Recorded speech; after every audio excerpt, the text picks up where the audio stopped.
Muito bom dia a todos vocês. É um prazer novamente compartilhar daquilo que a gente estuda e aprende da Palavra de Deus com essa igreja amada e querida. Nós, durante todo esse ano, estamos seguindo a ideia de para servir. Esse é o lema do ano. E agora, nesses últimos 2 meses, nós tivemos essa série de mensagens que nós chamamos de Nós, falando sobre discipulado.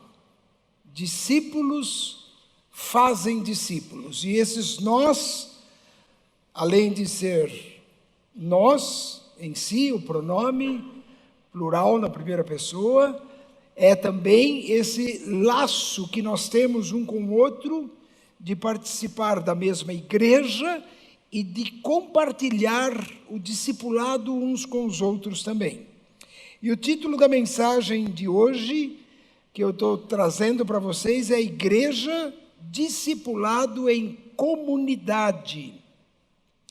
Igreja Discipulado em Comunidade. Esse discipulado que nós queremos falar hoje é o que acontece entre nós, conosco. E como que a gente deve ver isso? Eu quero dizer que nós vamos ver apenas alguns aspectos. Eu quero convidá-los a voltar hoje à noite, se você puder, para ouvir o pastor Eduardo. Ele vai falar sobre igreja e vai abordar outros aspectos muito importantes que você não deveria perder se você puder chegar até o culto da noite. Hoje você vai fazer muito bem em aprender sobre igreja. Para mim, pessoalmente, eu devo dizer que há 2 aspectos do reino de Deus que me cativaram desde a primeira vez em que eu tomei consciência do que era a palavra de Deus e o ministério e aquilo que envolvia a igreja dentro deste mundo, atualmente neste mundo, né? Que é missões, e por causa disso eu me tornei missionário e trabalhei como missionário, estou envolvido com missões de muitas formas e amo falar de missões e ver, como a gente viu hoje com a Letícia aqui, o testemunho daquilo que Deus está fazendo ao redor do mundo. Eu mesmo trabalhei como missionário e depois, então, fui convidado para ser pastor de uma igreja. E aceitei esse pastorado, porque eu também via o valor na igreja, igreja de Jesus, igreja como noiva de Cristo, igreja como a razão de Cristo ter morrido na cruz para nos resgatar e formar este povo maravilhoso que se chama igreja. Muito bem, eu quero mostrar para vocês a comparação dos 2 povos que são chamados povo de Deus, o do Antigo Testamento e o do Novo Testamento. No Antigo Testamento, Israel, e do Novo Testamento, igreja. E eu quero fazer uma pequena comparação e quero que vocês acompanhem comigo. No Antigo Testamento, a coluna da esquerda, o convite para as pessoas adorarem a Deus era vinde. Se você simplesmente ler o livro de Salmos, você vai descobrir inúmeros salmos que vão ter uma frase parecida com essa: vinde, povos de todas as nações, adorar o Senhor. Vinde todos adorar a Deus. Vinde, vinde, vinde. O grande convite do Velho Testamento: venham para ouvir de Deus, venham para conhecer a Deus. Aonde? Lá em Israel, na Terra Santa, lá em Jerusalém, lá no templo. Quando era o tabernáculo, quando era o templo, era o templo. Então, vinde para conhecer a Deus. O culto era individual. Cada pessoa precisava fazer sacrifício pelos seus pecados. Obviamente que tinha o sacrifício pela família, como nós vemos também no livro de Jó, que fazia sacrifício inclusive pelos seus filhos. Mas o culto e a oferta era por uma pessoa, cada pessoa em si. Havia um lugar só sagrado, que era o templo lá em Jerusalém. A necessidade de um mediador, um sacerdote, que oferecia a oferta no lugar da pessoa. Eu e Deus, meu Deus, era assim que era tratado normalmente no Velho Testamento. Havia datas, dias, horários certos para se chegar e cultuar a Deus. E era o povo de Israel, e Israel é o povo do reino da terra. Terra prometida, lá na Palestina, lá em Israel. Terreno que a gente conhece até o dia de hoje, Jerusalém que a gente conhece até o dia de hoje. O Novo Testamento traz uma proposta diferente. Primeiro, que o grande mandamento não é o convite, vinde, é diferente. Jesus reuniu os seus discípulos e disse para os seus discípulos: ide por todo mundo. Não é mais vinde, é ide. Ele quer nos espalhar pelo mundo inteiro. Ele quer que a gente vá até os confins da terra. Ele quer que a gente vá até todas as nações, todas as tribos, povos e línguas, para falar de Jesus, para falar do Evangelho. Agora Deus deve ser espalhado por todo mundo e não está mais concentrado lá em Jerusalém. Não é mais vinde, é ide pelo mundo todo. O culto agora se torna coletivo. Desde que Jesus falou sobre 2 ou 3 que se reúnem no nome dele, em qualquer lugar do mundo. E ele disse: ali eu estou no meio de vocês.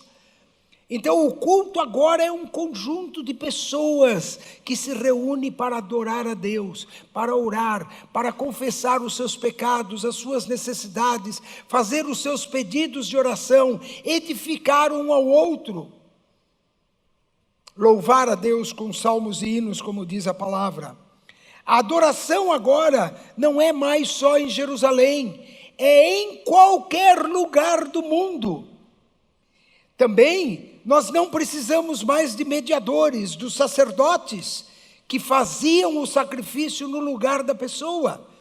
Se você hoje entrar no seu quarto, fechar a sua porta, se ajoelhar ali na sua cama e clamar a Deus e falar com Deus, você não precisa de pastor, não precisa de rabino, não precisa de padres, você não precisa de ninguém, nenhum sacerdote, para intermediar a sua oração com Deus, a sua palavra com Deus, a sua confissão, a sua adoração a Deus. Porque todos nós somos sacerdotes do Deus Altíssimo e temos acesso livre e pleno que Jesus conquistou na cruz do Calvário. Lembra que o véu do templo rasgou de cima a baixo? Porque nós ganhamos acesso livre. Não precisamos mais de intermediários, nem de sacerdotes para chegarmos a Deus. Agora somos nós e Deus. Agora, quando nós oramos o Pai Nosso, nós falamos Pai Nosso e não Pai Meu. É Pai Nosso, porque nós temos esse sentido de família, esse sentido de comunidade, esse sentido de coletividade. Nós somos um corpo, nós somos uma família, nós somos a igreja de Jesus Cristo. E nós podemos nos reunir em qualquer hora, em qualquer lugar, aonde tiver apenas 2 ou 3, aonde tiver 1.000 ou 3.000 ou 5.000 ou 10.000. Somos a igreja de Cristo. E a igreja de Cristo é o povo do reino dos céus. Nós não temos herança aqui nesta terra. Não há nenhuma Palestina, nenhuma terra santa prometida para nós aqui nesta terra, porque nós somos povo do céu. Jesus disse: eu vou preparar-vos lugar, e quando eu preparar lugar, eu voltarei para vos receber para mim mesmo, e vocês estarão para sempre comigo. A nossa promessa, a nossa terra santa é no céu, a nova Jerusalém prometida por Deus. Que Deus toque no nosso coração e nos cative com essa magnífica proposta chamada Igreja de Cristo. a igreja que ele disse que iria edificar. Eu quero então mostrar para vocês 2 textos bíblicos que falam a respeito da igreja. Na verdade, as 2 únicas vezes em que o Novo Testamento registra que Jesus falou sobre igreja, que ele usou a palavra igreja. Primeiro texto está lá em Mateus capítulo 16, versículos 16 a 19, diz assim: Simão Pedro respondeu: o Senhor é o Cristo, o Filho do Deus vivo. E Jesus disse para ele: que grande privilégio você teve, Simão, filho de João. Foi meu Pai no céu que lhe revelou isso. Nenhum ser humano saberia por si só. Agora eu lhe digo que você é Pedro, e sobre esta pedra edificarei a minha igreja. Jesus está dizendo: eu vou edificar a minha igreja, e as forças da morte não a conquistarão. Eu lhe darei as chaves do reino dos céus. O que você ligar na terra terá sido ligado no céu, e o que você desligar na terra terá sido desligado no céu. Aqui Jesus está falando de uma igreja que a gente chama de igreja universal, que significa uma igreja invisível, uma igreja do mundo todo, de todas as épocas. E na verdade a gente pensa desde o nascimento da igreja, lá no dia de Pentecostes, até o arrebatamento da igreja, quando a igreja vai ser levada para as bodas do Cordeiro, para o encontro com Jesus nos ares.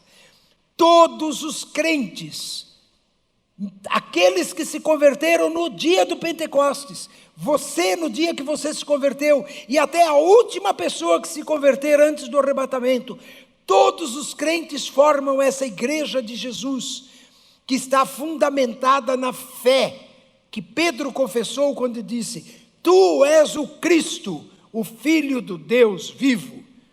E Jesus disse: então assim, Pedro, eu vou edificar a minha igreja. E isso que nós chamamos de igreja universal, igreja invisível. Mas Jesus falou de um outro tipo de igreja, de uma outra faceta da igreja, em Mateus 18, 2 capítulos na frente. Começando no versículo 15, ele diz assim: se um irmão pecar contra você, fale com ele em particular. Deixa eu parar um pouquinho aqui, só para dizer isso. Olha só como é que começa essa igreja. A outra igreja começou com a confissão de Pedro: tu és o Cristo, Filho de Deus vivo. Que coisa linda, né? Essa igreja começa com: seu irmão pecar contra você. Essa igreja humana, a igreja de carne e osso, a igreja que ainda está aqui na terra, pisando nesse chão, a igreja que está vivendo nesse mundo que foi amaldiçoado quando Adão pecou, e Deus disse: maldita é a terra por tua causa. Essa igreja que Jesus está falando aqui em Mateus 18, é a igreja local, como esta igreja. Este é o local, aqui nesta rua, aqui neste bairro, aqui nesta cidade. E mais milhares de igrejas que estão reunidas hoje aqui no nosso país e dentro do nosso fuso horário, e mais igrejas que estão se reunindo de hora em hora durante todo esse dia que a gente chama de domingo, que estão reunidos em nome de Cristo, estão num endereço, estão debaixo de um teto. Não importa se é numa tribo lá na Amazônia, ou se é numa grande cidade como Nova York, se é uma Big Max igreja, ou se é uma igreja pequenininha de 2 ou 3 pessoas. Essa é a igreja local, que em algum lugar sabido, conhecido e visto com os olhos, se reúne em nome de Jesus. Mas essa é a igreja que começa com o pecado, porque nós não somos pessoas perfeitas. Nós nos reunimos aqui para pedir perdão dos nossos pecados. Nós nos reunimos aqui para aprender a não pecar um contra o outro. E nós nos reunimos aqui para, quando um peca contra o outro, para a gente poder se acertar e para a gente viver em amor, porque é assim que Jesus quer que a gente viva. Esta é a igreja local.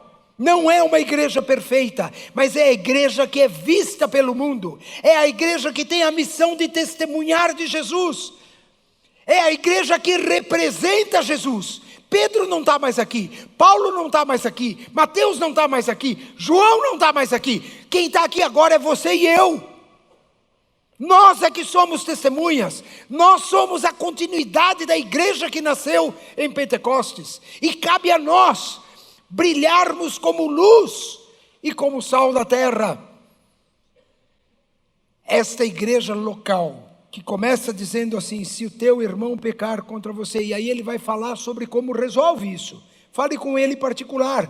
Depois ele diz: leve 2 ou 3 testemunhas, e depois ele diz: se ele não ouvir, apresente o caso à igreja. Aquela igreja de Mateus 16, ela só vai se reunir quando Cristo voltar. E diz que nós vamos ao encontro para ter uma reunião com Ele. Agora, a outra igreja de Mateus 18, ela se reúne, ou diariamente, ou semanalmente, ou num dia, em algum lugar com endereço e horário sabido. Tanto é que Jesus diz: leve esse caso para a igreja ajudar essas pessoas a se entenderem. E se ele recusar ouvir, apresente o caso à igreja. Então, se ele não aceitar nem mesmo a decisão da igreja, trate-o como gentil ou cobrador de impostos, publicano. Eu lhe digo a verdade: o que vocês ligarem na terra terá sido desligado no céu, e o que desligarem na terra terá sido desligado no céu. Também lhe digo que se 2 de vocês concordarem aqui na terra a respeito de qualquer coisa que pedirem, meu Pai no céu os atenderá. Pois onde 2 ou 3 se reúnem no meu nome, eu estou no meio deles. O texto começa dizendo que um irmão peca contra o outro, e a gente sabe disso, cada um sabe por si mesmo, certo? Mas o texto termina dizendo: quando vocês se reúnem, pecadores, como nós, eu estou no meio de vocês. Jesus gosta de pecador, sabia? Jesus não gosta de gente que crê na sua própria justiça, crê na sua própria santidade. Ele gosta de pecador que se arrepende, de pecador que quer aprender e segui-lo, seguir todos os seus ensinamentos. Vejam esse quadro, o contraste entre a igreja universal, que é a igreja que começou lá em Pentecostes e vai ser arrebatada quando Cristo voltar, e a igreja local. A universal é invisível, o mundo não vê, por isso que ela não pode dar testemunho. A igreja que dá testemunho é a igreja local, a igreja visível. Aquela igreja invisível de Mateus 16 começa confessando a fé em Jesus. Uma revelação especial de Deus, como deu para Pedro e deu para cada um de nós quando nos encontramos com Cristo. A própria participação nossa dentro daquela igreja, a igreja que Jesus vai edificar, a igreja que é dele, que ele fala: eu vou edificar a minha igreja. Portas do inferno não vencerão essa igreja. Não tem, ela tem as chaves dos céus e pode ligar e desligar. Agora a igreja local, ela começa falando do pecado, da dureza do coração humana. Essa igreja local é a igreja do CNPJ, é a igreja que é uma entidade em si. Ela tem local onde ela se reúne, ela tem horário quando ela se reúne, mas ela também pode ligar e desligar, ela também tem o poder da oração, ela também tem as chaves dos céus. E Jesus ainda disse: onde estiverem 2 ou 3, eu estarei junto com vocês. E essa é a igreja da qual nós fazemos parte. E eu quero dizer para você que tudo que eu estou falando da igreja local, eu não estou falando da Memorial.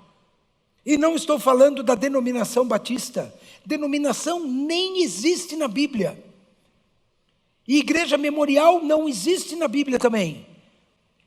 Essa igreja pode ser aqui a Memorial, pode ser a igreja de Cotia, pode ser a igreja de Alphaville, pode ser a igreja, qualquer outra igreja, pode ser batista, pode ser presbiteriana, pode ser Assembleia de Deus. Não estou falando nada disso. Estou dizendo onde 2 ou 3 se reúnem em nome de Jesus. Não importa qual é a placa da igreja. Se crê na palavra de Deus, se segue os ensinamentos de Jesus, então essa igreja tem a promessa dele, que ele estará junto, onde 2 ou 3 se reunirem em nome dele. Eu queria agora ler para vocês o texto de Atos capítulo 2, quando a igreja nasceu. para destacar algumas das características essenciais desta igreja, do DNA desta igreja, que Jesus disse que edificaria e que nasceu como igreja local em Jerusalém no dia do Pentecostes. Vamos ver isso em Atos capítulo 2, versículos 41 até 47. Os que acreditaram nas palavras de Pedro foram batizados, e naquele dia houve um acréscimo de cerca de 3.000 pessoas. Todos se dedicavam de coração. Eu quero repetir essa frase, leia de novo, isso está escrito na Bíblia, está escrito na sua Bíblia, na minha Bíblia. Todos se dedicavam de coração. E ao que eles se dedicavam? Ao ensino dos apóstolos. Se dedicavam à comunhão entre si. Se dedicavam ao partir do pão e à oração. Havia em todos eles um profundo temor. E os apóstolos realizavam muitos sinais e maravilhas. Os que criam se reuniam num só lugar e compartilhavam tudo o que possuíam. Vendiam suas propriedades e bens e repartiam o dinheiro com os necessitados. Adoravam juntos no templo, diariamente. Reuniam-se nos lares para comer e partir o pão com grande alegria e generosidade, sempre louvando a Deus e desfrutando a simpatia de todo o povo. E a cada dia o Senhor lhes acrescentava aqueles que iam sendo salvos. Algumas considerações sobre esse texto. A igreja começou grande. Aquela reunião, quando o Espírito Santo desceu sobre os discípulos reunidos, eles tinham 120 pessoas reunidas.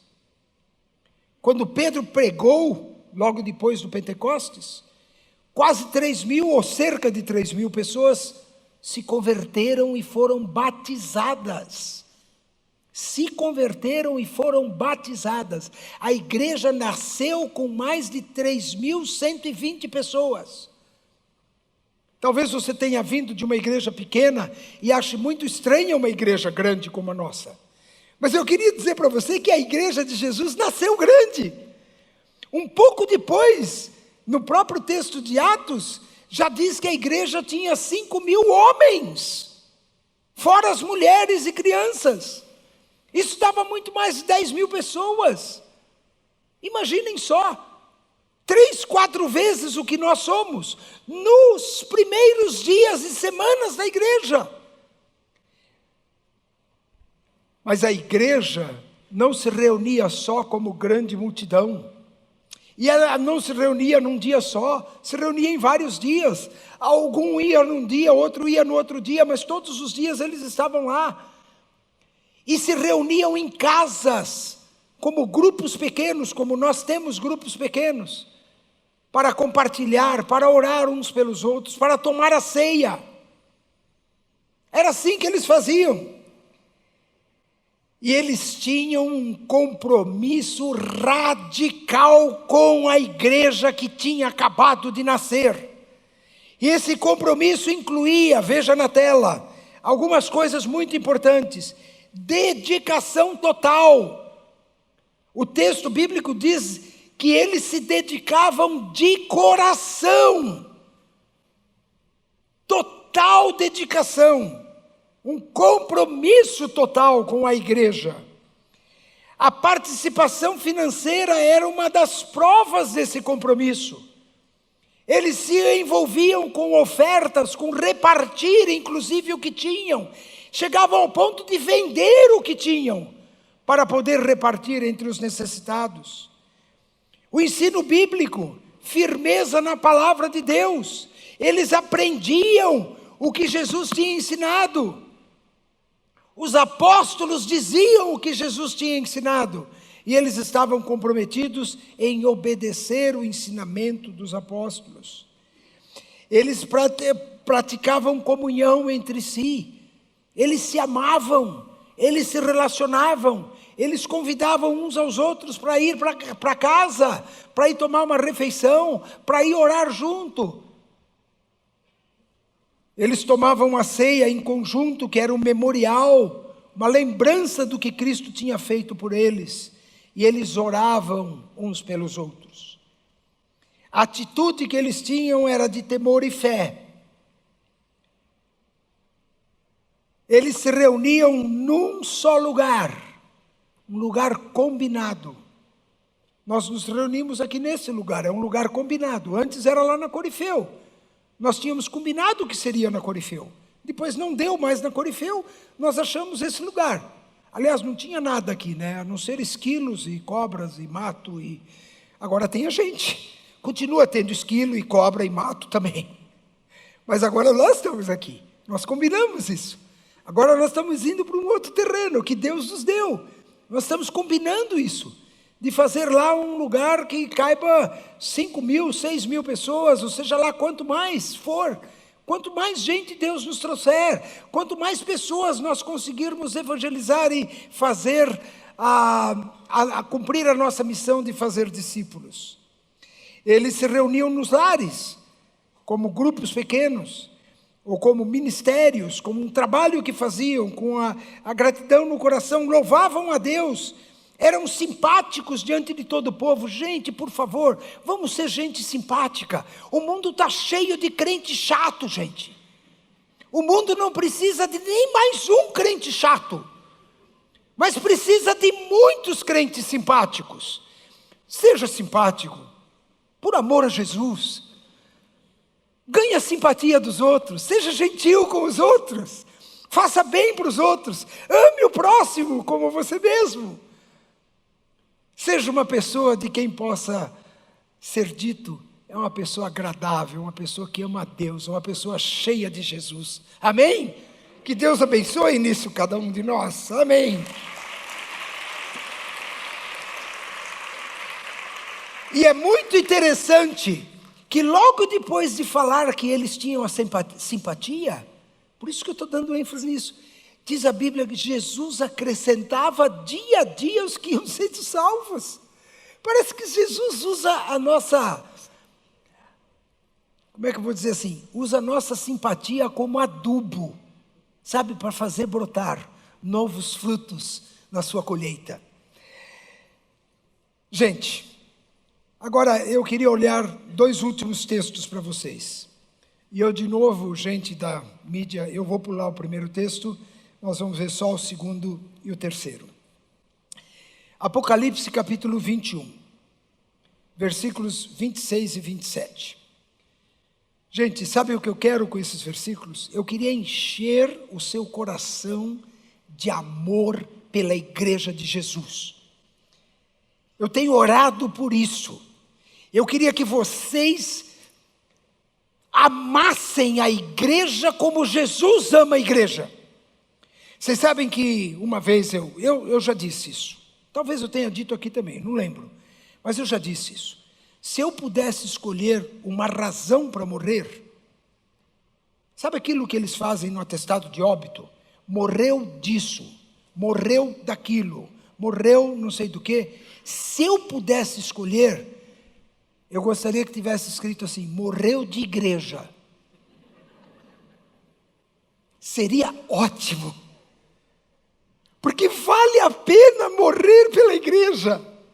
Vale a pena você dar a sua vida por isso, porque foi por ela que Jesus deu a vida dele. Jesus gosta tanto da igreja, gostou tanto da igreja, que ele vai casar com ela. E só de lua de mel vai ter 1000 anos, porque depois tem a eternidade. 1000 anos é só para lua de mel. Olha esses versículos.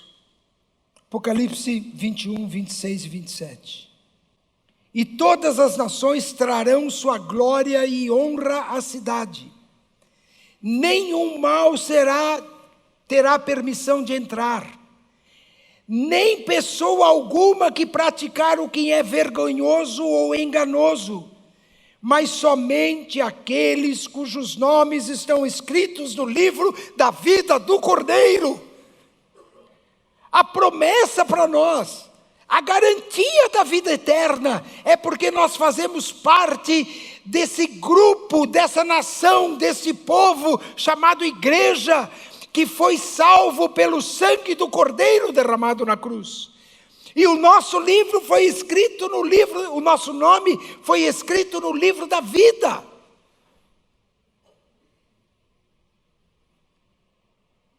Apocalipse 22, versículos 3 a 6. Não haverá mais maldição sobre coisa alguma. Deixa eu dizer para vocês, hoje nós estamos vivendo num mundo amaldiçoado. Vocês lembram uma das primeiras coisas que Deus disse para o homem depois do pecado? Ele disse: maldita é a terra por tua causa. Maldita. Nós estamos vivendo numa terra amaldiçoada. Nós estamos vivendo num chão amaldiçoado. Nós estamos vivendo num clima amaldiçoado. Nós estamos vivendo com uma natureza amaldiçoada. O Brasil não é o país aquele das mil maravilhas e Deus é brasileiro, nada disso. O Brasil foi amaldiçoado.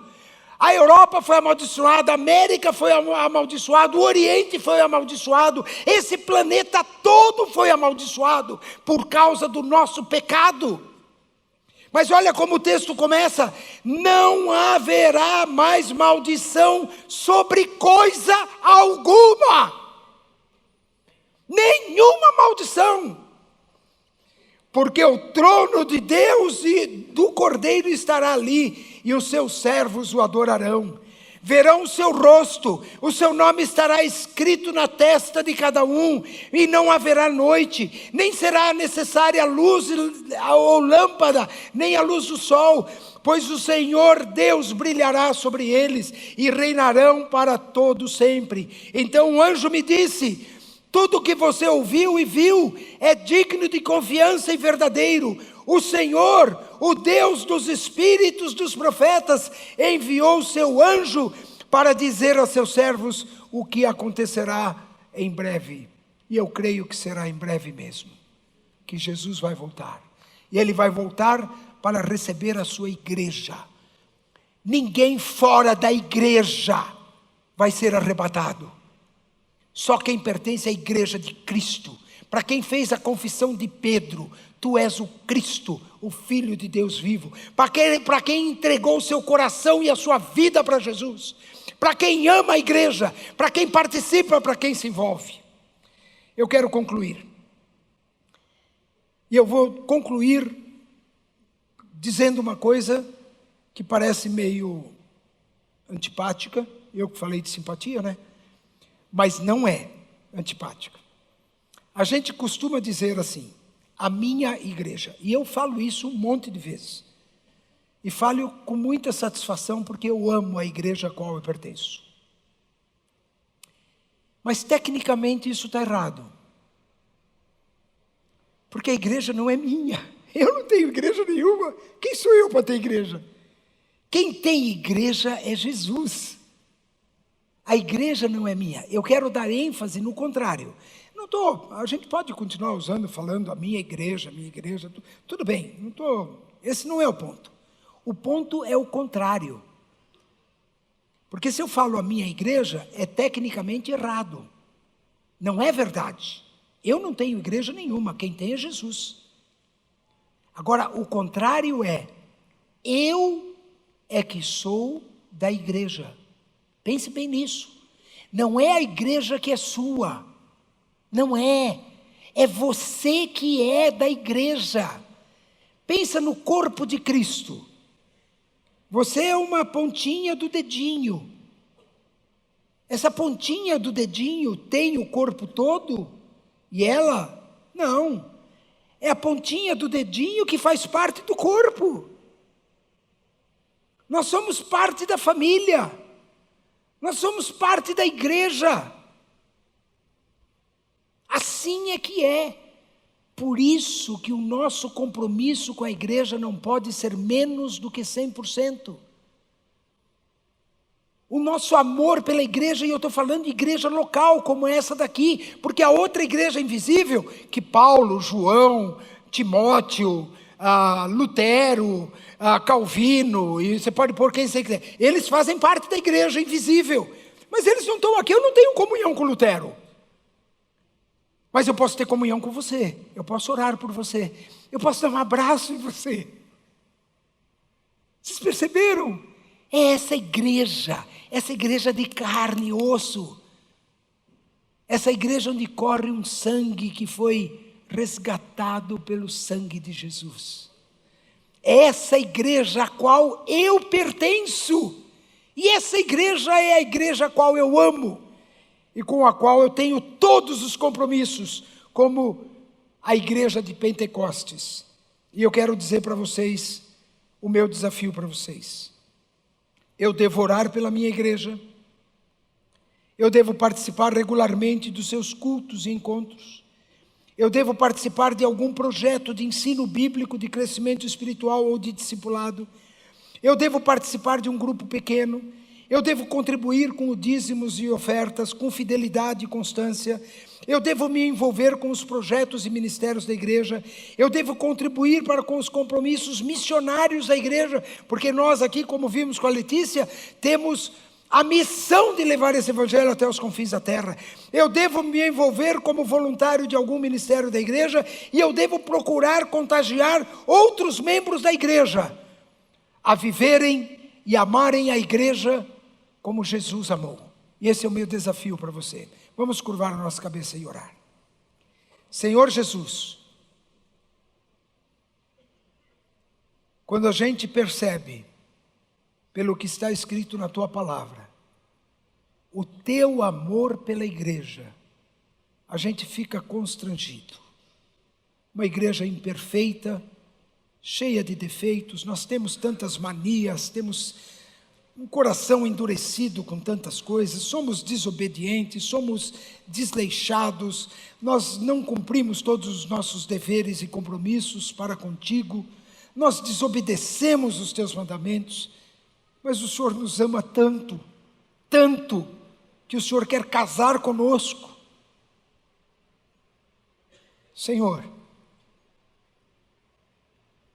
derrama no nosso coração o mesmo amor que o Senhor tem pela igreja, e ajuda-nos a espalhar esse amor para com todos os nossos irmãos, e que essa igreja seja uma igreja de discípulos que a amam como o Senhor a ama. É o que pedimos em Teu nome, para a Tua glória. Amém e amém. Que Deus abençoe cada um de vocês.